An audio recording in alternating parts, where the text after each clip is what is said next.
법무부 장관 후보자에 지명된 더불어민주당 정성호 의원은 친명계 좌장으로 불릴 만큼 이재명 대통령과 오랜 기간 정치적 신뢰관계를 쌓아왔습니다. 이 대통령과 사법연수원 18기 동기인 정 의원은 국회 사법개혁특위위원장과 형사사법체계 개혁특위위원장을 맡는 등 검경수사권 조정에 앞장서 왔으며 대통령실이 검찰개혁의 아이콘으로 소개할 만큼 평소에도 검찰개혁에 대한 소신을 가감없이 피력해왔습니다. 살아있는 권력에 대해서는 말도 못하고 죽은 권력들 또 야당에 대해서는 가혹한 탄압을 했던 그런 정치검사들에 관련해서는 또 적절하게 또 인사가 있어야 되지 않겠나. 수사권 조정의 또 다른 한 축이 될 행정안전부 장관 후보자에는 역시 민주당 5선인 윤호중 의원이 지명됐습니다. 민주당 원내대표와 법사위원장을 지낸 윤 의원은 이번 대선에서 선대위 총괄본부장을 맡아 대선 승리를 이끈 정책통으로 평가받습니다. 민생회복과 기획재정부 개편에 열쇠를 질 경제수장에 지명된 구윤철 전 국무조정실장은 문재인 정부 당시 기재부 예산실과 정책조정국 등 예산과 재정 라인을 두루 거친 정통 경제관료 출신입니다. 오늘 인사와 관련해 신속성을 강조하셨습니다. 심상치 않은 경제 상황을 극복하고 대한민국 시스템의 회복을 위해서 그 어느 때보다 빠르게 움직여야 할. 산자부 장관 후보자에는 관료 출신이면서 기업에서 실물 경제를 경험한 김정관 두산에너빌리티 사장을 지명해 구윤철 후보자와 함께 이재명 정부의 경제 성장 목표를 이끌 투톱이 확정됐습니다. 한편 차명 대출 의혹으로 사퇴한 오광수 전 민정수석의 후임에는 봉욱 김앤장 법률사무소 변호사가 임명됐습니다. 봉욱 수석은 대검 차장검사를 지낸 기획통으로 문재인 정부 시절 검찰총장 후보에 오르기도 했습니다.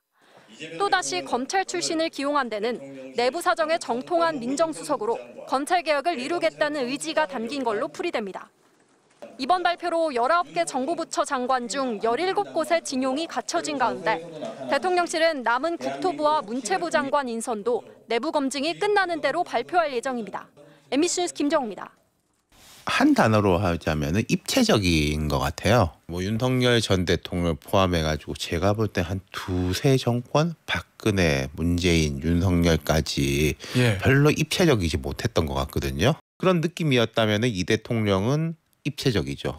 왼손 오른손 다 쓰는 느낌. 정성호 장관 내정자도 여권 내에서는 늘 이제 온건파인 거지 않습니까? 그러니까 문재인 정부 때 검찰 개혁하겠다고 추미애, 박범계 이런 분들하고는 느낌이 이제 다른 거잖아요. 산업부도 그렇고 지금 업계의 반응이 되게 괜찮은 것 같아요. 이재명 정부의 첫 보건복지부 장관 후보자로 지명된 정은경 전 질병관리청장은 지난 2020년 문재인 정부 당시 코로나 사령탑으로 불릴 만큼 성공적인 방역 성과를 낸 것으로 평가받습니다. 정 후보자는 지명 직후 진정성 있는 소통과 협력으로 의정 갈등을 신속하게 해결하겠다는 소감을 밝혔습니다. 사회부총리 겸 교육부 장관 후보자로는 이진숙 전 충남대 총장이 지명됐습니다. 이 후보자는 충남대에서 학사와 석사를 마친 뒤 일본 유학을 거쳐 최초의 거점 국립대 여성 총장에 올랐으며 이재명 대통령의 지역 핵심 공약인 서울대 10개 만들기 추진위원장을 맡기도 했습니다. 이 후보자는 충남대 모교 출신의 첫 여성 총장을 역임한 분으로서 미래 인재 육성과 국가교육 균형 발전에 힘쓸 것입니다. 대선 당시 이재명 후보의 경선 경쟁자기도 했던 김경수 전 경남지사는 대통령 직속 지방시대 위원장에 위촉됐습니다. 문재인 전 대통령의 최측근으로 꼽히는 김 위원장을 발탁하면서 계파 불문한 탕평 인사라는 평가를 받고 있습니다. 이 대통령은 시민사회 수석실이 확대 개편된 경청통합수석에는 시민운동가 출신 전성환 씨를 임명했고 윤석열 정부가 임명한 오유경 식약처장에 대해선 유임을 결정했습니다. 이로써 앞서 유임된 송미령 농림부 장관에 이어 차관급에서도 정권 교체 뒤 유임된 사례가 나왔습니다. 오늘 인선으로 농림부와 중기부, 여가부, 교육부, 복지부 등 5곳의 여성장관 후보자가 지명돼 이재명 정부 1기의 여성장관 후보자 수는 앞서 3명에 그쳤던 윤석열 정부 1기 때를 이미 넘어섰습니다. MBC 뉴스 김세영입니다. 이번 인선에서는 특히 검찰 개혁을 이끌 인사들이 눈에 띄는데요. 민정수석에 또다시 검찰 출신이 임명됐네요. 네, 그렇습니다. 앞서 낙마한 오광수 전 민정수석에 이어서 또다시 검찰 출신 인사를 등용했습니다. 이게 아무래도 검찰 내부 분위기를 잘 아는 인사에게 검찰개혁을 맡기겠다는 이 대통령의 의지가 반영됐다고 볼 수 있습니다. 보시면은 법무부 장관 후보자로는 이 대통령과 신뢰관계가 두터운 정성호 의원이 임명이 됐고 차관에는 이진수 대검찰청 형사부장이 임명됐거든요. 한마디로 이재명 정부의 사법 검찰개혁 방향에 공감하면서도 실무 경험까지 다 갖춘 인사들을 등용한 건데 대통령실과 법무부가 함께 속도감 있게 이제 검찰개혁, 사법개혁을 추진하겠다는 뜻으로 풀이됩니다.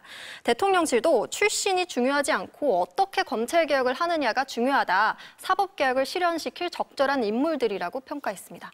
네, 아직 남아있는 인선이 있죠. 특히 눈여겨볼 만한 대목이 있을까요? 네, 이제 19군데 중에 17군데 정부 부처가 채워졌고요. 국토교통부와 문화체육관광부 2곳만 남았습니다. 지금까지 김민석 국무총리 후보자뿐 아니라 장관 후보자에 지명된 민주당 현역 의원만 7명이고요. 여기 이제 대통령실로 간 의원들 또 국세청장까지 합치면 12명이나 되거든요. 아무래도 당정 간의 이제 정부 정책 추진 속도가 빨라질 수밖에 없고 현역 의원들이다 보니까 인사검증하는 데도 유리할 수밖에 없습니다. 또 성별 균형도 봐야 되는데요. 오늘까지 대통령실에서 지명한 여성 장관 후보자 수가 5명이거든요. 이게 이제 3명에 그쳤던 윤석열 정부 1기 때를 비교해보면 이미 넘어선 셈인데 남은 자리에 여성 장관 후보자들이 얼마나 더 갈지도 관심 사안입니다. 네, 김정우 기자 잘 들었습니다.